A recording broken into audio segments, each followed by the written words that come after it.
Have you ever really thought about what goes on inside a language classroom? I mean, what really makes the magic happen? Today, we're going to be a fly on the wall. We're going on a virtual observation, peeling back the layers of second language classrooms. And it's all based on some really cool research from Chapter 5 of how languages are learned. So yeah, let's step inside and see what's really going on. So here's our game plan.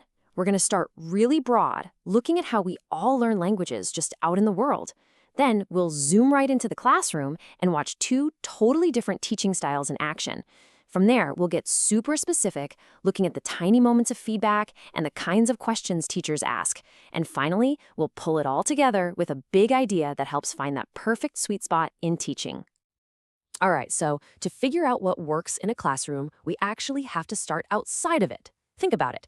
We need a baseline, right? And that baseline is how we learn a language naturally, just by being immersed in it. This is our default setting. And wow, the difference is huge. On one side, you have natural acquisition. It's messy, it's social, it's all about just getting your point across. You learn what you need when you need it. But the classroom, that's an instructional setting. It's the complete opposite. It's all structured, intentional, and really analytical. It's about taking the language apart, piece by piece. Just imagine you're trying to buy groceries in a country where you barely speak the language. Your goal is just communication, right? You just want to get your bread and milk. The cashier isn't going to stop you and correct your grammar. You're also hearing the language all day, every day, and nobody is saying, okay, this week we only use the past tense. No, you get hit with everything at once. It's kind of like a wonderful, chaotic flood of language. Okay, so now let's step into the classroom and see how teachers try to make sense of all that chaos. We're going to peek into two main approaches, the more traditional structure-based class and the more modern communicative class. And this really gets to the heart of it. On the left, you've got structure-based instruction. The focus here is on the code, the grammar. Accuracy is everything. It's all about building the language correctly, brick by brick. Then on the right, you have communicative instruction. Here, it's all about the message. Can you get your point across? Fluency is the name of the game. So let's watch. In this first classroom, I want you to look for a pattern. Researchers call it Initiation Response Evaluation, or IRE. The teacher starts something, the student responds, and then the teacher judges if it's right or wrong. See if you can spot it. And there's the initiation. The teacher asks a question.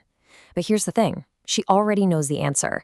This isn't a real question. It's what researchers call a display question. It's just a test to see if the student knows a specific grammar point, in this case, present progressive. Okay, and there's the response. Now, the meaning is 100% clear, right? We all know what the student means. But there's a little grammar mistake. And in this type of classroom, that little mistake is about to become the main event. Boom! There's the evaluation. It's a very direct, explicit correction. And notice how it just stops the conversation cold. The priority wasn't the meaning, it was the grammatical accuracy. All right, let's switch gears completely. We're going to peek into a communicative classroom now, and you're going to feel the difference right away. The goal here isn't just to practice a rule, it's to actually share information. See the difference? This is what's called a referential question. The teacher genuinely has no idea what the answer is. She's actually curious about the student. This is what a real conversation sounds like.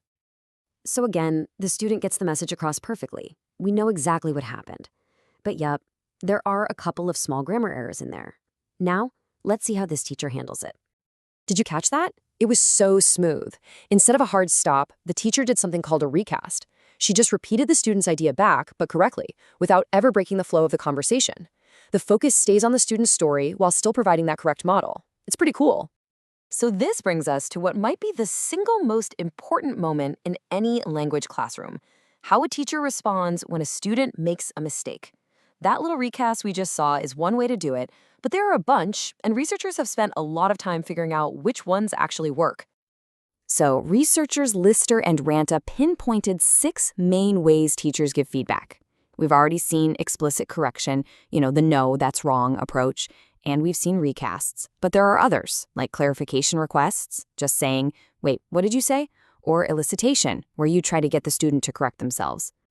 And here is where things get really, really interesting. This research uncovered a huge puzzle. It turns out that recasts, the one that feels so nice and conversational, the one teachers use all the time, are actually the least likely to make a student notice their own error and fix it. That's what student uptake means. Meanwhile, things that are way less common, like asking a student to clarify or giving a little grammar hint, are much more likely to get the student to think and correct themselves. Kind of wild, right? So it's not just about how we correct errors, it's also about the questions we ask in the first place. Because the type of question a teacher asks can totally change the entire vibe of the classroom and what students are able to do with the language. Okay, so we've seen these before. On one side, you have those display questions. They're basically little pop quizzes. The teacher knows the answer, they're just checking if you do. On the other side, you have referential questions. These are real questions, the kind you ask when you actually want to know something. They open the door to a real conversation. And you know what? The research on this is absolutely crystal clear. It's so simple but so powerful. When teachers ask real questions, students give much better answers. They're not just longer, they're more complex. It's like students switch from being parrots who just repeat facts to being actual creators of language and meaning. So, does this mean communicative is always good and structure-based is always bad? Well, not so fast. The last big idea we're going to look at suggests the real answer is a little more complicated.